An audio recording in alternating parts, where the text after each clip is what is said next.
Mais rappelez-vous que Judas faisait partie des 12 que Jésus avait choisis. Est-ce que le choix de Dieu était erroné? Est-ce que Dieu ne savait pas qui était Judas? Est-ce que Dieu avait mal fait de choisir Judas comme étant disciple du Seigneur Jésus? Alors, shalom, shalom à tous. Que la paix de notre Seigneur Jésus-Christ soit et demeure avec vous.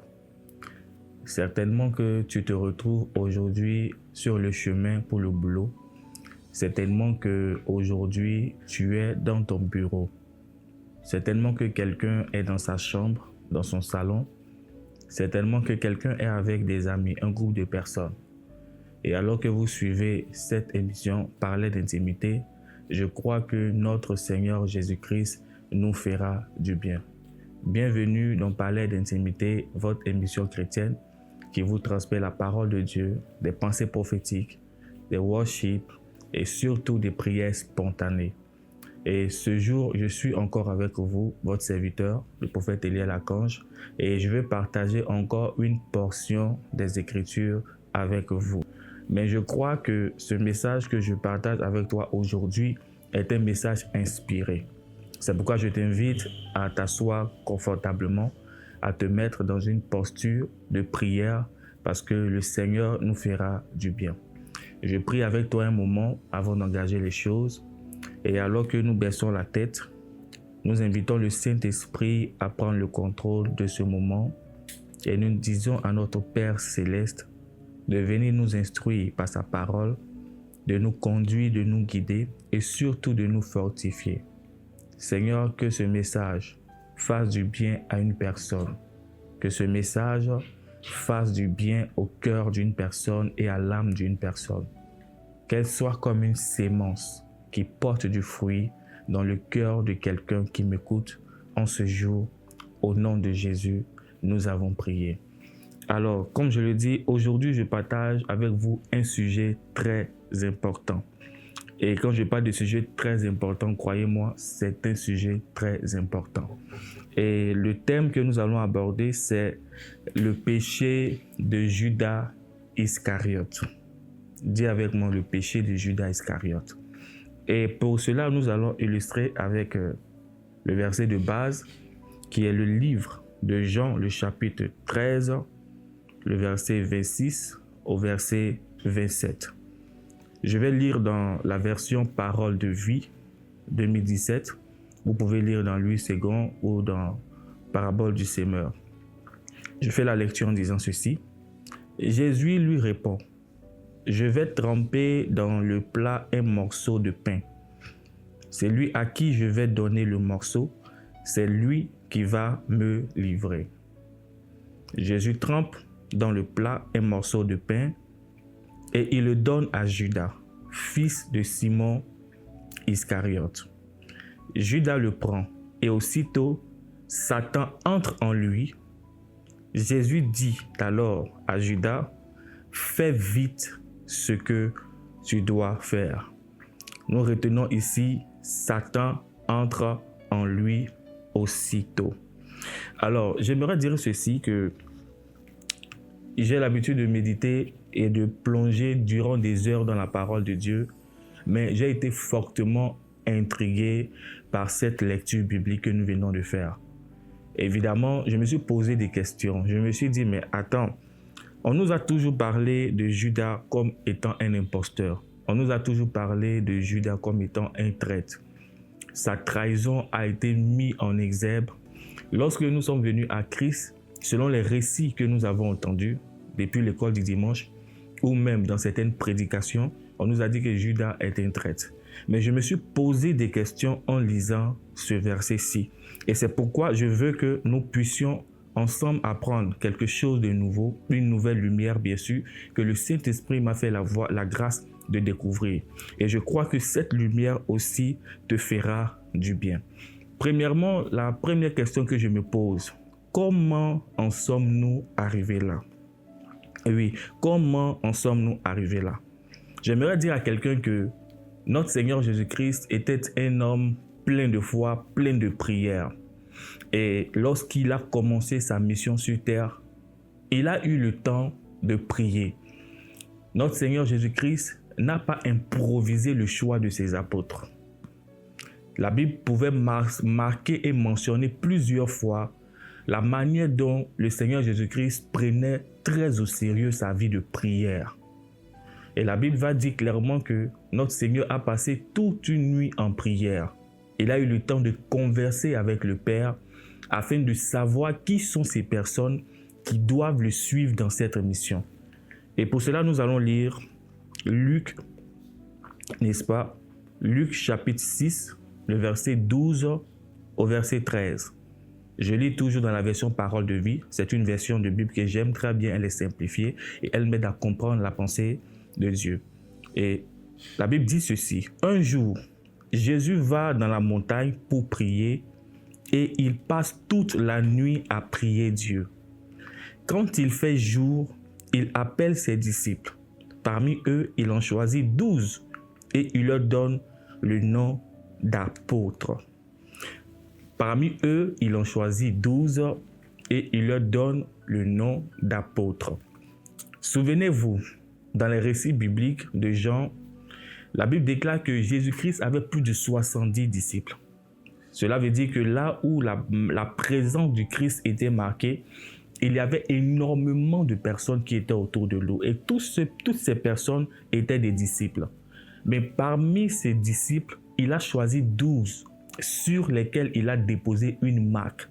Il a choisi 12 sur lesquels il a déposé une attention particulière.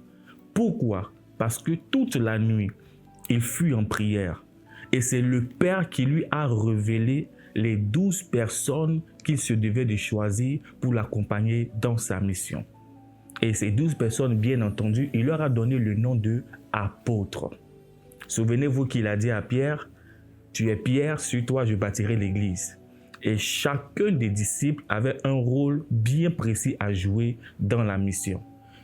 Mais rappelez-vous que Judas faisait partie des 12 que Jésus avait choisis. Est-ce que le choix de Dieu était erroné? Est-ce que Dieu ne savait pas qui était Judas? Est-ce que Dieu avait mal fait de choisir Judas comme étant disciple du Seigneur Jésus? Et c'est ce que nous allons essayer de voir. Je vais lire un verset et nous allons essayer de comprendre cela. Matthieu 24, verset 14 dit, « Car il y a beaucoup d'appelés, mais il y a peu d'élus. » Il y a beaucoup d'appelés, il y a peu d'élus. Lorsqu'on dit qu'il y a beaucoup d'appelés, ça veut dire qu'il y a beaucoup de ministères. Il y a beaucoup de personnes qui sont appelées. Il y a aussi beaucoup de ministères. Rappelez-vous, les ministères sont des dons humains, des dons que Christ donne à l'Église. Donc, il y a beaucoup d'appelés, mais il y a peu d'élus. Les appelés sont les 70 qui sont autour de Jésus-Christ, mais les élus, ce sont les 12 qui ont été retenus. Cela veut dire qu'il y a eu un casting. Le Père a eu le temps de sonder chaque personne afin de pouvoir tirer profit des personnes qui sont qualifiées. Donc Judas, faisant partie des 12 apôtres, était lui aussi hautement qualifié, à la même nature que les autres disciples. J'aimerais dire ceci. Il y a une grande différence entre le choix des hommes et le choix de Dieu. Il y a une très grande différence lorsque le divin choisit et lorsque l'humain choisit. Je vais essayer de vous relater cela aussi avec une image biblique. J'aime beaucoup la parole de Dieu parce qu'elle nous aide à comprendre la pensée de Dieu. Souvenez-vous qu'un homme très célèbre dans la parole de Dieu, à l'image de Samuel le prophète, j'aime beaucoup ce personnage parce qu'il m'inspire beaucoup dans le domaine prophétique et surtout dans la manière de servir le Seigneur. Un jour, il a reçu mandat de oindre un roi dans une famille. Il a reçu mandat un jour de mettre la corne d'huile sur la tête d'un roi. Et il fit conduire dans la maison d'Isaïe, dans la maison d'un homme qui avait plusieurs fils. Et lorsqu'il est arrivé dans cette maison, tout de suite, le prophète qui avait entendu la voix de Dieu clairement, le prophète qui avait l'habitude d'entendre Dieu, de prophétiser avec exactitude, nous parlons bien sûr de celui qui a prophétisé sur la vie de Saül, de celui qui a établi Saül le roi, de celui par les mains de qui Saül est devenu roi en Israël. C'est celui-là, lorsqu'il est rentré dans la maison de cet homme, il a vu ses fils, il a été impressionné. La Bible déclare clairement que Samuel a été impressionné par le profil de personne qui était en face de lui.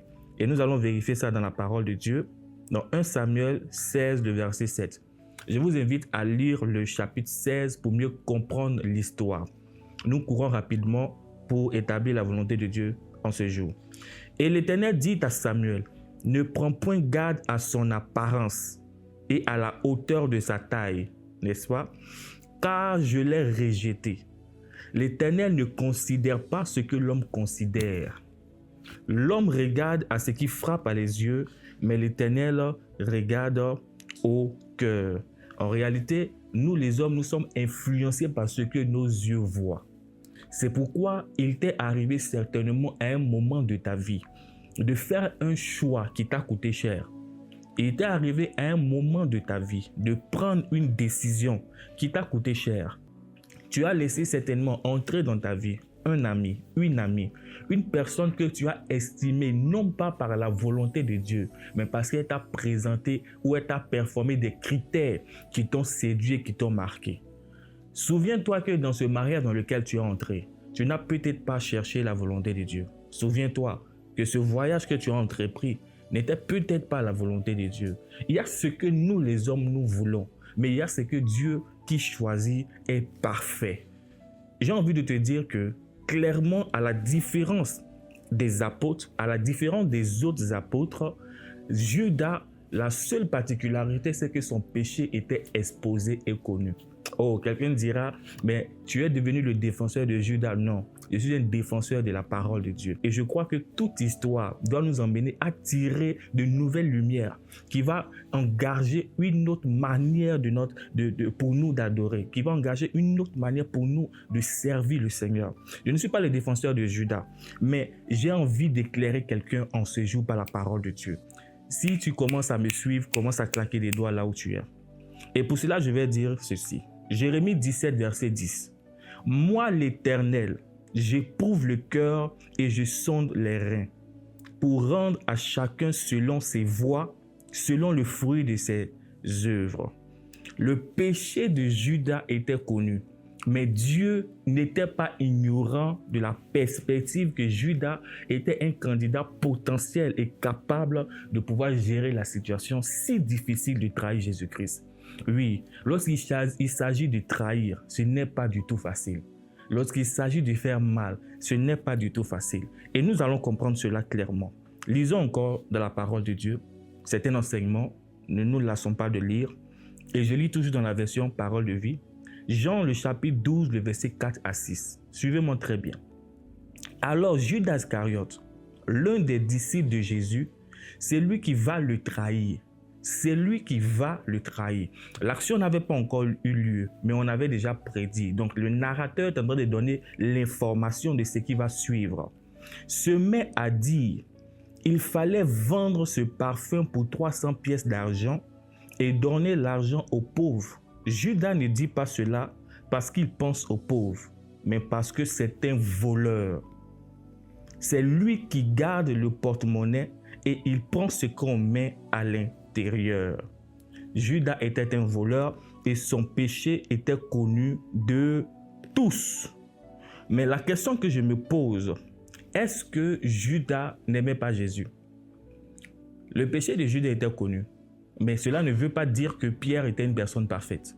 Le péché de Judas était connu, mais cela ne veut pas dire que Jean, Jacques, Barthélemy et tous ces disciples-là étaient parfaits. Chacun d'eux avait une nature qui était certainement cachée, mais la nature de Judas était révélée. Mais est-ce que Judas n'aimait pas Jésus? Parce que sachez une chose, on ne peut pas parler de trahison sans amour. Donc bien entendu, quoique Judas aimait l'argent, quoique Judas était cupide, il affectionnait le Christ. Suivre une personne, laisser sa famille, laisser son travail, laisser et abandonner sa vie au profit d'une personne, suivre un maître, comme Judas l'a fait, tous ne peuvent pas le faire. Je suis sûr que toi aussi, jusqu'aujourd'hui, tu n'as pas encore été capable d'abandonner certaines choses dans ta vie. Je suis certain que toi aussi qui m'écoutes, il y a des choses dans ta vie que tu n'as pas encore laissées. Jésus-Christ dit que tu ne peux pas me suivre et mettre encore les mains à la charrue. En réalité, vous ne pouvez pas suivre le Seigneur et retourner à vos vomissures. Cela veut dire que vous n'êtes pas digne de lui. Le Seigneur était très précis. Combien parmi vous ressemblez à Judas? Combien sommes-nous ressemblant à Judas, quoique nous aimons Jésus-Christ? Alors, je vais dire ceci. Si on parle de trahison, on parle d'amour. Parce qu'une personne qui est loin de vous, si elle vous fait du mal, vous risquez de ne pas être affecté. Si une personne que vous ne connaissez pas, une personne que vous n'avez jamais entendue, avec qui vous n'avez jamais rien partagé, dit du mal de vous, cela ne vous affectera en rien. Si cette personne complote contre vous, cela ne vous fera rien. Mais pourquoi on parle de trahison? On parle de trahison quand il y a proximité.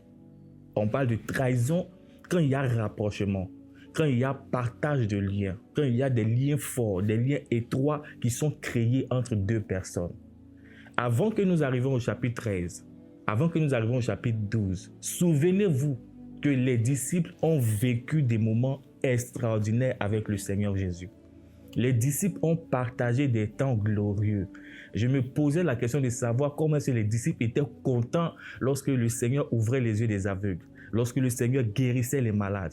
J'imagine leur joie. Aujourd'hui, dans nos églises, lorsqu'il y a un miracle, lorsqu'il y a une manifestation de Dieu, on voit comment nous jubilons, nous sommes contents, nous sommes heureux. Mais imaginez ce que les disciples ont vécu. Nous, on a parlé à la personne de Jésus-Christ en forme humaine. Eux, ils avaient le maître, le rabouni en personne, c'est-à-dire dans sa chair, comme étant Dieu, comme étant un homme. C'était un plaisir.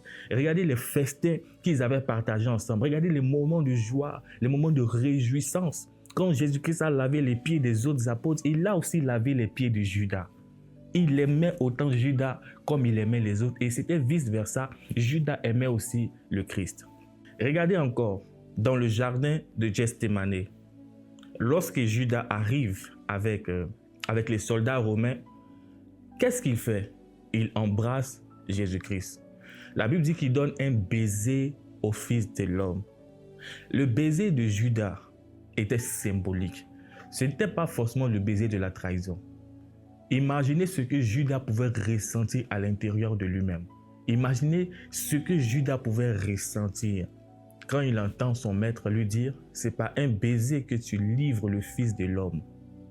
J'ai envie qu'on plonge dans le cœur des Écritures. J'ai envie qu'on aille au cœur de la parole pour comprendre ce qui s'est passé. Parce que je me suis posé la question, mais pourquoi ce n'était pas Matthieu? Pourquoi ce n'était pas Jean? Pourquoi ce n'était pas Barthélemy? Et nous allons voir cela dans la parole de Dieu. Souvenez-vous que nous avons lu dans le verset de base, il y a eu quelque chose. Une scène s'est passée entre Jésus-Christ et Judas. Je vais relire le verset de base pour nous aider à comprendre. Et vous allez voir quelque chose qui m'a marqué énormément, qui a beaucoup attiré mon attention. Dans le verset de base, dans Jean 13, 26, nous allons lire clairement que Jésus trempe dans le plat un morceau de pain et il le donne à Judas, fils de Simon. Judas le prend et aussitôt Satan entre en lui. Donc, ça veut dire que Judas était un pécheur, Judas était un voleur, Judas était un cupide, mais en réalité, à l'intérieur de lui, peut-être qu'il n'avait pas l'intention, n'est-ce pas, de livrer Jésus. Peut-être qu'il ne voulait pas, peut-être qu'il n'y pensait pas. Mais en réalité, il y a une transaction de décision qui s'est mise en action lors du repas. Écoutez, les repas sont des moments mystiques. Les repas sont des moments critiques. C'est pourquoi manger avec tout le monde peut devenir un problème. Je déclare et je décrète que si tu as mangé avec quelqu'un qui avait pour projet de te détruire, si tu as mangé avec une personne qui avait pour projet de te trahir, qu'il soit pris en flagrant délit au nom de Jésus. Que cette personne soit exposée au nom de Jésus. Les personnes avec qui vous mangez peuvent être les personnes que vous fréquentez. Les personnes avec qui vous mangez peuvent être les personnes avec qui, en ce moment, vous êtes sur une affaire. Vous êtes sur une opportunité. Ça peut être des personnes qui vous ouvrent des portes actuellement, mais ça peut être ces personnes par qui le diable va passer pour briser quelque chose dans votre vie. Mais je proclame au nom de Jésus que vous soyez préservés de la ruse du diable au nom de Jésus. Alors, je vais revenir dans la scène. Qu'est-ce que la Bible dit? La Bible dit, lorsque Judas prend le pain, il mange. Et Jésus-Christ va lui donner un ordre et une instruction. Donc Jésus-Christ lui donne l'ordre et l'instruction. Qu'est-ce qui se passe? Judas tout de suite se fait posséder. Judas tout de suite se fait posséder. Mais il y a une chose qui s'est passée. Revenons dans les Écritures, vous allez voir quelque chose. Dans le chapitre 13 de Jean, le verset 28 au verset 29, parmi les disciples qui sont là, personne ne comprend pourquoi Jésus dit cela. C'est Judas qui garde l'argent, alors quelques-uns pensent que Jésus a voulu dire « va acheter ce qu'il faut pour la fête » ou « va donner quelque chose aux pauvres ». Comment se fait-il que Judas se fait posséder, c'est-à-dire ils sont tous à table, Judas se fait posséder par une action prophétique que le Seigneur fait, mais eux, ils n'ont rien compris, ils n'ont rien capté. Qu'est-ce qui s'est passé? La scène était hautement spirituelle. La scène était hautement spirituelle. Mais comment se fait-il que les autres apôtres autour de la même table n'ont rien compris? Et Jésus-Christ dit à Judas, va faire ce que tu as à faire. Prends le pain, mange et va faire ce que tu dois faire. Mais les autres ne comprennent rien. Or pourtant, il a dit à voix haute, il a dit haut et fort que celui qui va me trahir, c'est celui à qui je vais donner le pain. C'est celui qui met la main dans la même assiette que moi. C'est celui-là qui va me trahir. Et ils se sont posé des questions. Mais de quoi il parle? Qui va le trahir? Et là, il donne le pain à Judas, il lui donne l'instruction, il lui donne l'ordre tout de suite. Mais eux, ils n'ont rien capté, ils n'ont rien compris. La mission de Judas était aussi d'ordre divin. C'était dans le plan et dans la volonté de Dieu que Judas soit celui qui livre Jésus, que Judas soit celui par qui le sacrifice divin puisse s'accomplir. Maintenant, pourquoi le profil de Judas? Pourquoi la personne de Judas? Qu'est-ce qui s'est passé pour que ce soit Judas que le Seigneur a choisi pour jouer cette mission? Souvenez-vous que nous avons parlé de sa cupidité. Nous avons parlé de son amour pour l'argent. Souvenez-vous que nous avons parlé de son défaut qui avait déjà été exposé et connu de tous. Mais nous allons bien voir en profondeur. Dans le livre de Matthieu,